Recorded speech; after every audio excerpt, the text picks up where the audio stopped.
কড়ায় প্রথমে গরম জল মানে জল ঢাললাম, সেটা গরম হলো, টকবক করে ফুটলো।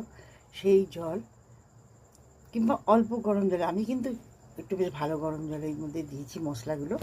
এই যে মশলাগুলো, এই মশলাগুলো কেটে কেটে ওর মধ্যে দিয়েছি। হ্যাঁ, মশলা হ্যাঁ দেখে করে দিয়েছি, সুন্দর করে গলে যাবে বলে চাপা দিয়ে রেখেছি। ভেঙে ভেঙে ভেঙে ভেঙে দিয়েছি। ম্যাগি, একটা ম্যাগি হচ্ছে। এর মধ্যে আমি সবজি কুচিয়ে দেবো, কিন্তু আজকে দেবো না। আজকে আমার সবজি কোচানোর ইচ্ছে নেই, কারণ আমার শরীরটা ভালো নেই খুব একটা। সর্দি কাশি হয়েছে। কালকে মেলায় গেছিলাম, ইয়েতে উত্তর কলকাতায় চড়কে। আমি 4টে ম্যাগি এটা করছি,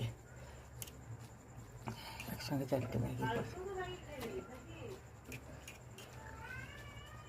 চাপা দিয়ে দিলে একদম আপনিই সেদ্ধ হয়ে যাবে সুন্দরভাবে। এটা ম্যাগি এই দেখো চাপা দিয়ে দিচ্ছি, সেদ্ধ হয়ে যাবে, ওখানে সুন্দর হয়ে যাবে।